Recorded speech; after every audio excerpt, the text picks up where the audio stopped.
Le mur de la discorde a été abaissé. Construit devant l'église Sainte-Catherine dans le cadre des travaux du centre-bourg de Bitche, sa hauteur avait fait réagir des citoyens. La municipalité a décidé de l'abaisser. Il sera complété par un garde-corps vitré. Dernière touche sur la place du marché à Sarreguemines. Les travaux se terminent et les dernières plantations sont en cours.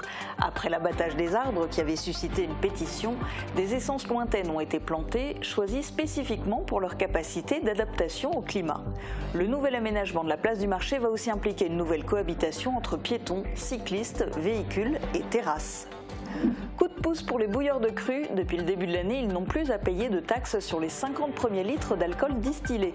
Un geste fiscal bien accueilli par les associations d'arboriculteurs qui espèrent maintenant que les récoltes de fruits seront à la hauteur de leurs attentes. Un tout nouvel espace de la Ligue contre le cancer s'est installé au foyer culturel de Sarreguemines. Il est ouvert tous les premiers lundis du mois de 14h à 16h pour informer, soutenir et accompagner les malades. Il est ouvert à tous, gratuit et proposera aussi des soins de support. Que se passe-t-il après un don de sang? De la collecte à la transfusion, tout un travail se fait en laboratoire. Les poches de sang sont transformées en produits transfusables après centrifugation. Les danses folk font un carton à Houndelin. Le stage organisé par la Ronde des Liserons a attiré une 60aine de participants. Ils ont pu découvrir ou se perfectionner en danse traditionnelle avant de participer le soir à un bal folk animé par les Quetsche Kachte. Bienvenue sur Mosaïque Cristal. On a beaucoup parlé des agriculteurs ces dernières semaines. Où en est leur mouvement de protestation?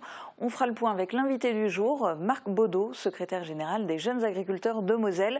Qu'ont-ils obtenu et quelles seront leurs prochaines actions? Il nous dira tout dans quelques minutes. Et puis en fin d'émission, vous ferez la connaissance d'une famille d'inventeurs. Installés à Host, les Fransen développent des innovations et déposent des brevets. 3 générations de géotrouve-tout sous le même toit. On commence cette émission à Bitche avec un mur de la discorde transformé en mur de l'apaisement. Le mur en béton en face de l'église Sainte-Catherine de Bitche a été abaissé. La municipalité a décidé de corriger cet endroit des travaux du centre-bourg qui battent leur plein. La ville a modifié le projet initial et installera un garde-corps vitré qui sera fabriqué par des entreprises locales. Thibaut Desmerlet était sur place ce matin. Les morceaux ont été coupés et mis de côté. Le mur en béton devant l'église Sainte-Catherine, qui a fait réagir la population de Bitche, a été abaissé. Une décision de la municipalité pour rendre plus visible l'édifice religieux. On s'est rendu compte qu'il pouvait y avoir une difficulté de ne pas finalement couler le dernier mètre pour se réserver la possibilité de travailler à la fois sur les perspectives, les matériaux. Donc on a travaillé et donc on a décidé de poser un garde-corps vitré avec un élément culturel. Le garde-corps sera fabriqué par l'entreprise Verissima. Le mur en béton était prévu dans le projet initial des travaux du centre-bourg de Bitche. L'équipe municipale en place ne l'avait pas changé ni retravaillé. C'est désormais chose faite. On n'a rien touché. Donc on a pris l'existant, on a pris ce qui avait été décidé avant et on a pu comprendre aussi les mois que ce mur de soutènement pouvait créer dans la population. Et donc on a simplement décidé de rattraper, corriger et puis on améliore les choses. Le reste sera harmonisé avec les murs existants. Aujourd'hui, ce que vous voyez derrière, c'est simplement un coffrage. C'est un coffrage béton qui sera revêtu de grès de Parmont, du grès naturel, et donc qui fera écho à ce qui se trouve déjà sur le parvis de l'église et de la mairie. Aujourd'hui, la première phase du chantier continue de progresser. La fin est prévue courant avril. La fontaine commence à être installée, les dalles en granit doivent être finalisées et des travaux paysagers doivent encore se faire. Le mur de la montée de la rue des Tilleuls et celui à côté de l'église seront écrêtés. Le début de la deuxième phase est espéré pour septembre 2024. À Sarreguemines, la place du marché prend un nouveau visage. Actuellement, les travaux de plantation sont en cours de finalisation. Le projet de réaménagement de cette place centrale est porté par la ville de Sarreguemines. L'objectif est de rendre ce lieu attractif aussi bien pour les habitants que pour les commerçants. Reportage de Marie-Morgane Pires et Camille Henriot. Après 1 an et demi de travaux, l'heure est au dernier coup de pelle sur la place du marché. Quelques ouvriers de la société Vertec, mandatés par la ville, installent les nouvelles végétations. Au total, 22 nouveaux arbres embellissent désormais cette place centrale au centre-ville de Sarreguemines. Là devant nous, on a 2 acajou de Chine, il y en a 3 sur le secteur. Donc c'est un arbre cépé, donc il part sur plusieurs troncs. Il est très décoratif au printemps, donc il passe d'un rose vif à une teinte plus crème. Et en été, un vert un peu plus brillant. Puis après, on a d'autres variétés, des copalmes d'Amérique, fastigées dans le passage du marché. puis des conifères comme les taxus aux abords de l'église Saint-Nicolas ou encore des chênes verts venus du Mexique. Une variété d'essences qui n'a pas été choisie au hasard. Qui poussent dans les canyons souvent, donc qui ont des étés très très chauds, mais aussi des hivers rigoureux et qui, je l'espère, ne vont pas perdre les feuilles. C'est ce qui est prévu. Ce sont des arbres qui vont les garder en hiver. On voit que c'est bien joli et ça permettra une belle ombre de qualité en été. Il remplace les 4 platanes qui avaient été enlevés au début des travaux sur la place du marché. Certains habitants regrettent ce choix porté par la ville de Sarreguemines.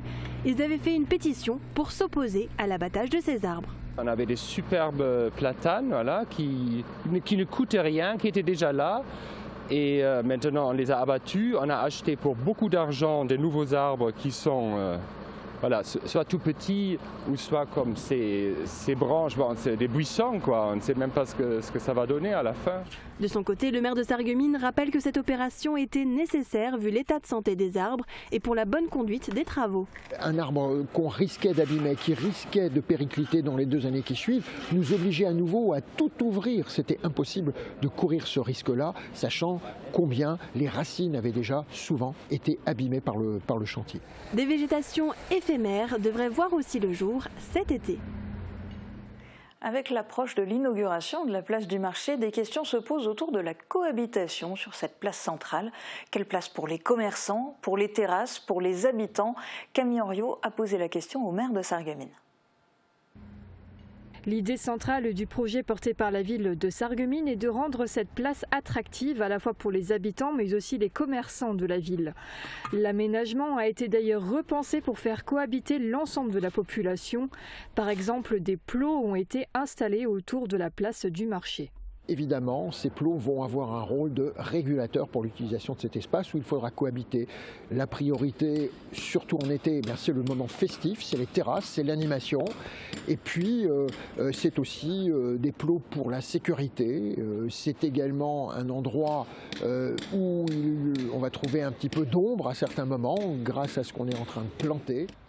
L'espace dégagé sur cette place doit également permettre aux commerçants d'installer leurs terrasses. Des concertations auront lieu pour repréciser les choses. Pour l'instant, il y a à prévoir une convention avec les commerçants pour l'utilisation de cet espace. Il faut s'entendre, s'engager et respecter un règlement pour ce qui est de l'aménagement, puisqu'on a veillé à ce qu'on ait un ensemble, une place qui puisse satisfaire, après consultation, les différents intéressés ou concernés. Eh bien, on va essayer de rester dans le même dialogue pour se mettre d'accord pour équiper cette place. Pour les marchands, un retour autour de cet axe central est prévu, mais le périmètre va changer. En ce qui concerne le marché devra s'accommoder un petit peu de l'utilisation de cet espace-là. Il y aura certainement quelques modifications à apporter, mais globalement sur l'ensemble du quartier, puisqu'il n'y a pas que la place du marché, il y a également les rues adjacentes, et bien évidemment les commerçants du marché vont pouvoir regagner les lieux. Mais je le répète, pas forcément sur l'espace tout à fait au bout qui est réservé aux restaurateurs. L'inauguration de cette nouvelle place du marché approche. Même si aucune date officielle n'a été fixée pour l'instant, elle devrait avoir lieu d'ici les beaux jours. À quand le retour des beaux jours pour les agriculteurs? On fait le point avec l'invité du jour.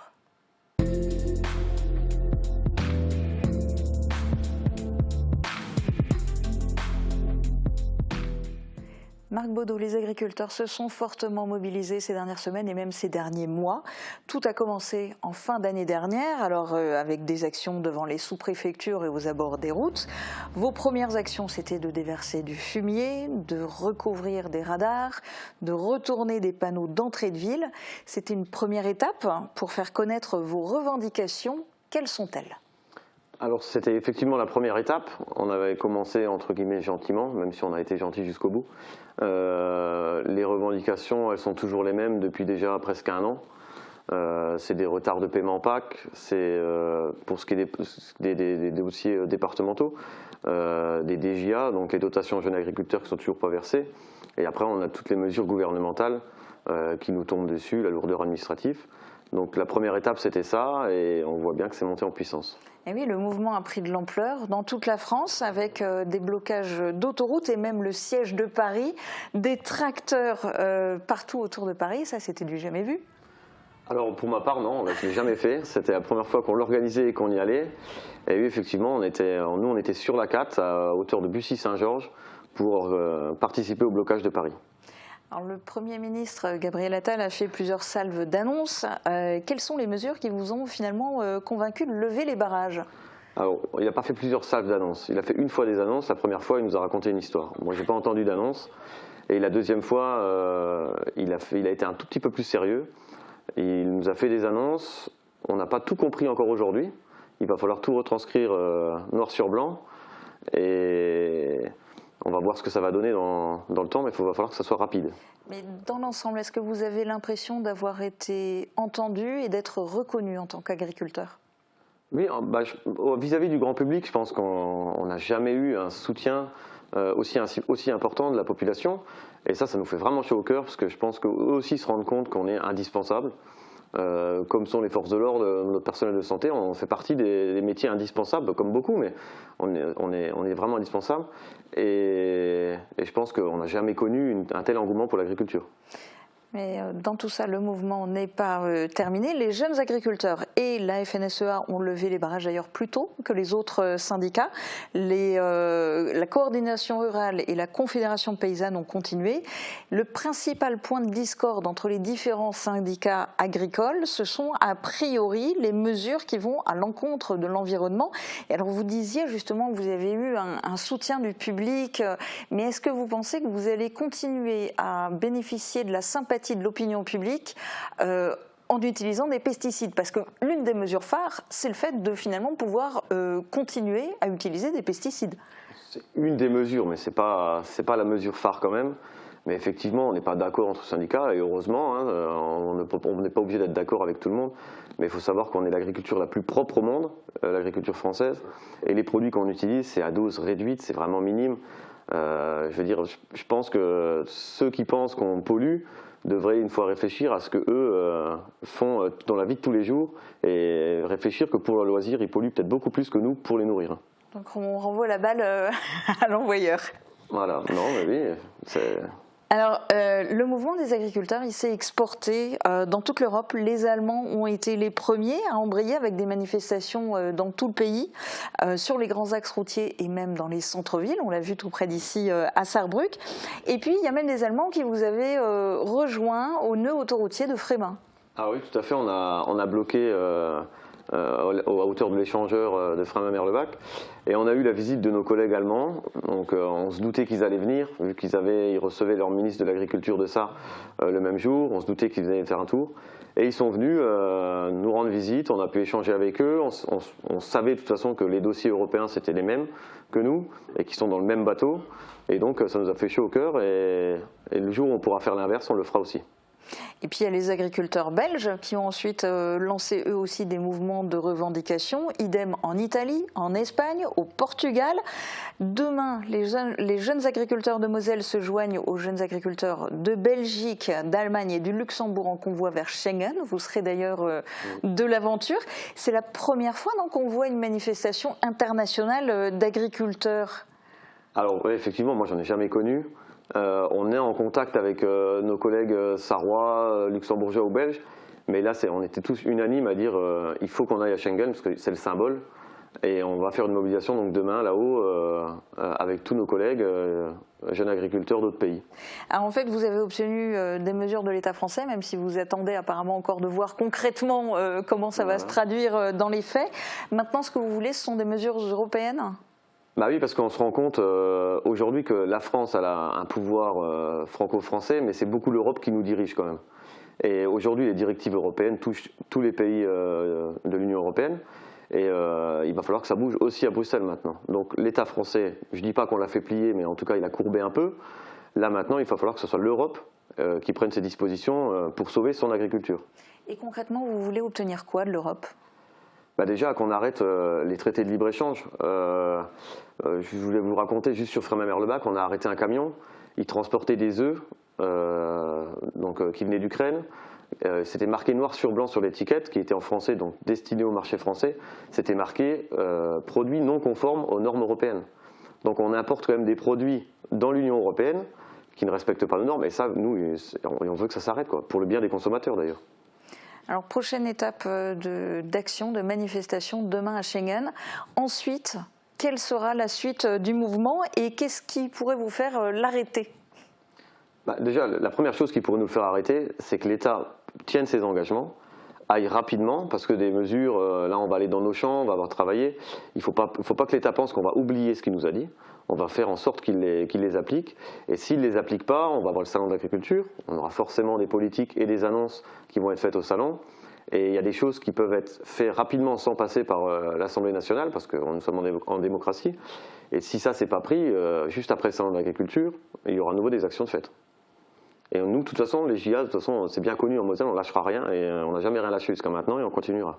Et ça annonce la couleur. Eh bien, merci en tout cas d'être venu témoigner Merci. en direct sur Mosaïque Cristal. On va maintenant s'intéresser aux bouilleurs de cru. Depuis le début de l'année, ils ne payent plus de taxes sur les 50 premiers litres d'alcool produits. Un geste fiscal évidemment plutôt bien accueilli par les associations d'arboriculteurs locales. Chaque année, dès que les récoltes le permettent, ils se retrouvent dans leur local de distillation pour produire eux-mêmes leur eau de vie. Une tradition qu'ils souhaitent préserver. Reportage de Camille Henriot. Donc dans celui-là, on fait les fruits. Ce qui ressort s'appelle le rafin. Le rafin, il est mis ensuite dans cet appareil-là, qui sera chauffé modérément, parce que tout ça, c'est une étape de température. Il faut vraiment tout respecter. Pour faire un bon schnapps à base de Mirabelle ou de Quetch, demandez conseil à Germain Bock. Cet arboriculteur passionné de Diefenbach transmet tout son savoir à la nouvelle génération. L'idée est de perpétuer la tradition des bouilleurs de cru, ces personnes habilitées à produire elles-mêmes leur eau de vie.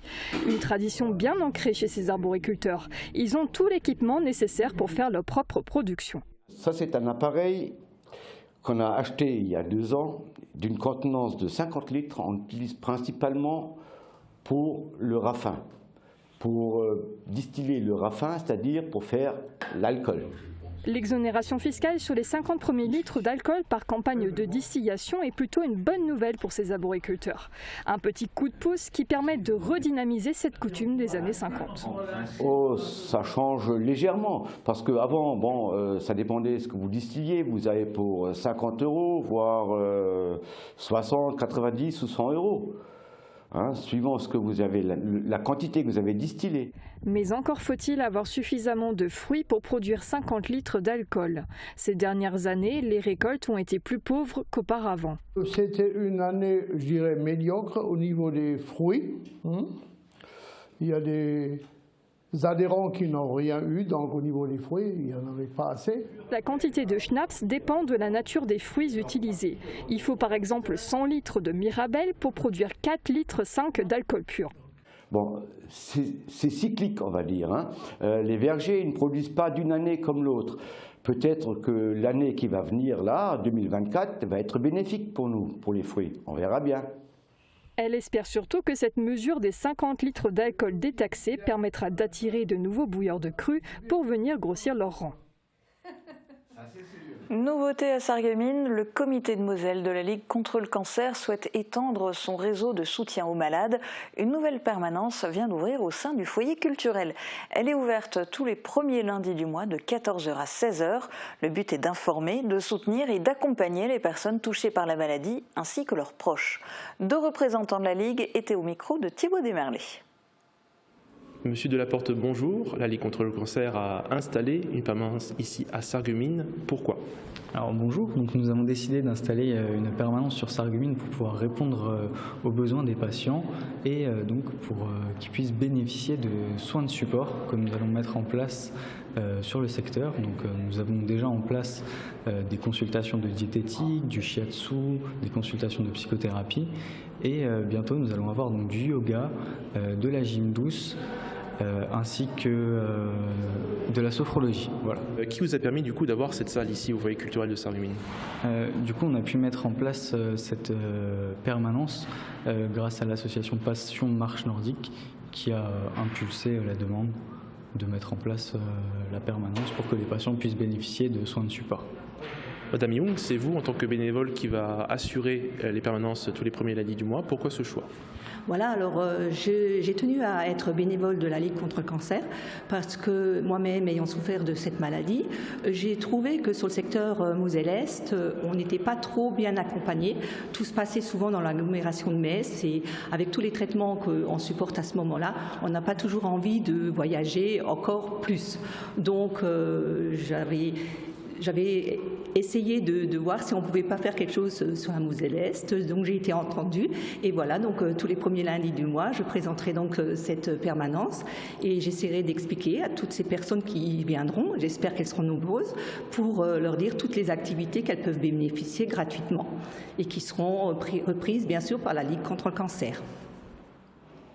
Pour renflouer les réserves de sang, l'étape cruciale, c'est la collecte. Au quotidien, chaque poche récoltée compte. 2 conditions pour donner son sang, avoir entre 18 et 60 ans et peser plus de 50 kg. Mais le nombre de donneurs est en baisse depuis la période du Covid. Après la collecte des poches, direction Nancy pour découvrir un des laboratoires qui réceptionne toutes les poches de sang de la région Grand Est. Reportage de Valentine Vereus. Lucas, Taran et Thibaut ont l'habitude de se retrouver sur ces sièges, garrots au bras, pour donner leur sang. Une étape cruciale pour enflouer les réserves, car au quotidien, chaque poche récoltée compte. J'ai déjà fait plusieurs dons du sang, donc c'était pas ici, mais c'était dans ma faculté, mais j'en ai déjà fait 4-5 auparavant. C'est toujours sympa de se sentir utile, quoi, de se dire il n'y a pas grand chose à faire et puis on peut faire un petit geste pour la santé des gens, quoi. Bah, les piqûres ça fait pas si mal et puis si ça peut sauver sa mère par exemple, ça peut être utile, quoi. Un geste qui sauve, possible dès l'âge de 18 ans et jusque 60 ans, et si vous pesez plus de 50 kg. Quand vous donnez votre sang, vous aidez potentiellement 3 personnes, parce que quand on prend votre sang, on récupère des plaquettes, du plasma et les globules rouges. Ça, c'est des choses qu'au jour d'aujourd'hui, sans le don, on n'a pas. À Thionville environ, 2000 personnes ont donné en 2023, un chiffre en baisse à l'échelle mosellane depuis le Covid. Une fois prélevé, le sang n'a pas fini son bout de chemin. Après collecte sur le département, direction Nancy, au cœur d'un laboratoire qui réceptionne chaque poche du Grand Est. C'est ici que se joue la phase de préparation. L'objectif, transformer les poches de sang en produits transfusables. Deuxième étape, après réception des poches de sang totales, nous allons les mettre en forme pour pouvoir les centrifuger. La centrifugation nous permettant d'obtenir les différentes phases du produit qui vont être valorisées. Le plasma et les concentrés de globules rouges. Puis, place à l'étiquetage. C'est toute une logistique pour avoir le bon produit au bon endroit, au bon moment et surtout pour le bon patient. En 2023, 252 830 prélèvements de sang ont été collectés dans le Grand Est. Les concentrés de globules rouges sont conservés dans une chambre froide qui est à 4 degrés. Et donc comme vous pouvez le voir actuellement, toutes les caisses qui sont sur le côté sont malheureusement des caisses vides. Et les stocks, notamment en haut, sont quand même assez réduits. En Grand Est, on a un besoin d'environ 4000 poches par semaine pour répondre aux besoins des hôpitaux de Grand Est. Au niveau de nos capacités de donneurs, au niveau des capacités de prélèvement, on est presque à 5000 poches. Le don de plasma reste également essentiel. Il permet de créer des produits et des médicaments issus du sang. Mais attention, ces poches ne seront pas gardées plus de 42 jours, d'où l'importance de faire régulièrement don de ce précieux liquide. Et si on dansait maintenant ? Les danses folk tiennent leurs origines des 4 coins de la France et même d'autres pays. Et elles ont été réunies ce week-end à Houndelin. La Ronde des Liserons a organisé un stage pour découvrir ou se perfectionner dans cette discipline. 60 personnes y ont participé. Reportage de Marie-Morgane Pires.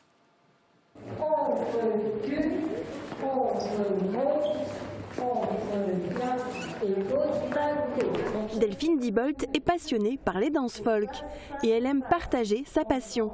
C'est elle qui a animé le stage organisé à Houndelin, des danses traditionnelles populaires à l'image de l'andro de Bretagne ou de la polka d'Europe centrale.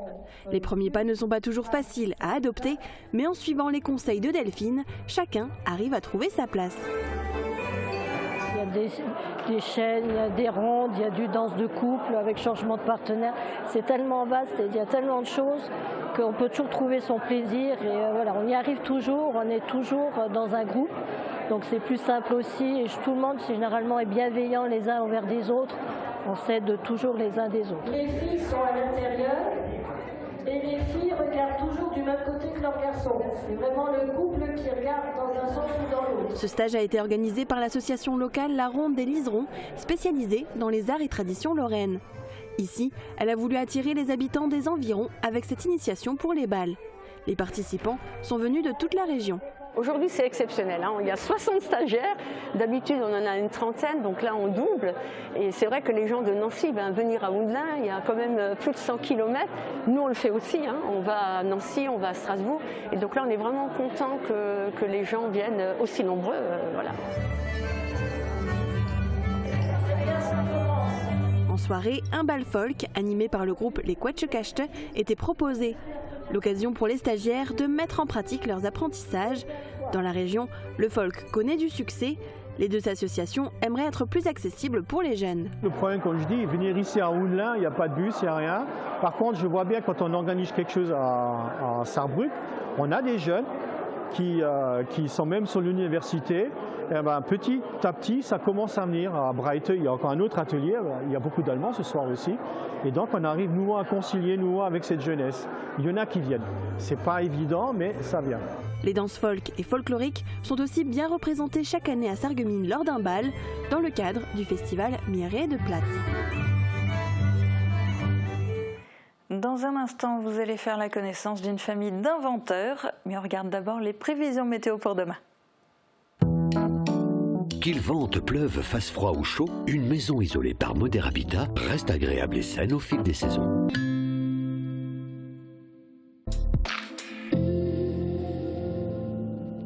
Bonjour tout le monde, pour demain on conserve un ciel gris et très couvert, mais la pluie fera son retour. De légères averses sont attendues dans la matinée et vont s'intensifier dans le courant de l'après-midi. Côté température, elles seront stationnaires tout au long de la journée autour de 7 à 8 degrés. Demain nous fêtons les Eugénies et il fera jour de 7h54 à 17h37. Passez tous une belle journée et à demain.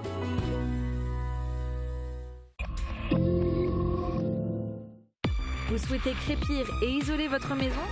Rénover votre toiture et vos gouttières? N'hésitez pas à faire appel à Moder Habitat. Depuis plus de 15 ans, les professionnels œuvrent aux 4 coins du département. Leur priorité, vous satisfaire en termes de conseils, de choix des produits et de qualité de mise en œuvre. Couverture, crépissage et isolation, faites confiance à Moder Habitat. Je suis très attentif à ma santé et je n'ai pas envie de mettre mes problèmes d'audition entre les mains de n'importe qui. Chez nous, chaque patient bénéficie d'un service personnalisé. Dans nos magasins dédiés à l'audition, notre équipe est formée pour vous accompagner dans votre parcours de soins et vous offrir un service de qualité répondant à vos attentes.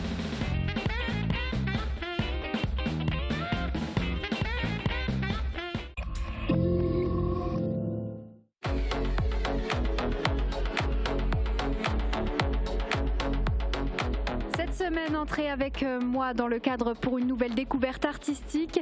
Mon invitée est une chanteuse impressionnante qui pratique le chant lyrique depuis plus de 15 ans. Elle s'appelle Alicia Richard.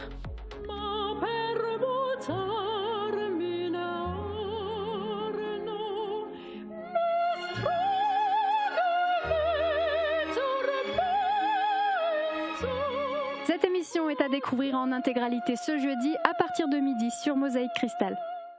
La famille Franzen a choisi le village de Host entre Sarreguemines et Saint-Avold pour continuer de développer sa société New System Patent. D'abord menuisier, puis électromécanicien, Guy Jacques, le père, utilise ses compétences pour construire des appareils innovants. Dans ce portrait, découvrez 3 projets portés par cette famille hors du commun.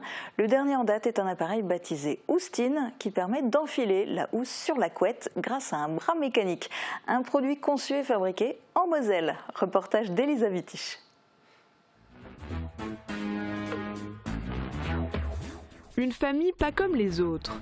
Guy Jacques, le père, démarre sa carrière professionnelle en tant que menuisier puis électromécanicien, mais ce qu'il aime par-dessus tout, c'est créer.